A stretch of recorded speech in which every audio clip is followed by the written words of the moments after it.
আসসালামু আলাইকুম এভরিওয়ান। আশা করি সবাই ভালো আছেন। আজকে আমি দেখাইমু সিলেটের স্পেশাল হিদলের ভর্তা। আমরা সিলেটিরা হিদল দিয়া কিভাবে ভর্তা কইরা খাই আজকে ওটা দেখাইমু। প্রথমে ফাটা ফুতাইল লইয়া কতখান মরিচ পিছিলাম। আমার মরিচ পিসা বালা কইরা হয়ে গেলে কি আমি কতখান রসুন বাইজ্জা রাখছিলাম, তো ওটারও আমি বালা কইরা ফিসিমু। সাথে আমি কতখান পেঁয়াজও দিমু। সপ্তাহ একানো করিয়া বালা কইরা ফিসিয়া নিমু। এরপরে সিলেটিদের প্রাণের হিদল, বিশেষ করে আমার খুবই প্রিয় একটা খানি খুদা দিয়া রাখা হিদল নিলাম। সো অকটাইন রে বালা কইরা ফিসিমু। সাথে তুরা লবণও অ্যাড করলাম।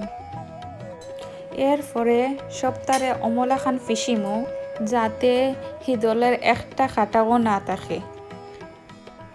এই তো হয়ে গেল আমার সিলেটিদের সবচেয়ে প্রিয় খানি জাল জাল যে মজার হিদলের ভর্তা।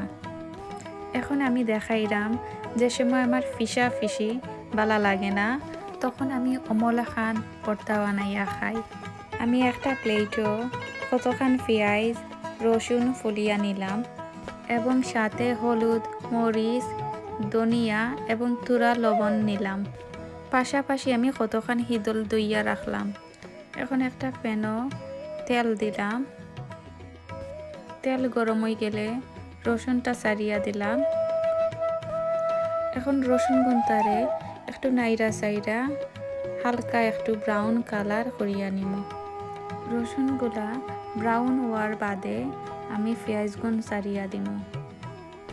ও গুন্তারেও আমি নাইরা সাইরা হালকা ব্রাউন করিয়া নিব। এর বাদে আমি সব মশলাগুলা ছাড়িয়া দিব। মশলা গুন্তারে হালকা একটু কষাইয়া নিব। এর বাদে দইয়া যে রাখছিলাম হিদল ওটা ছাড়িয়া দিব।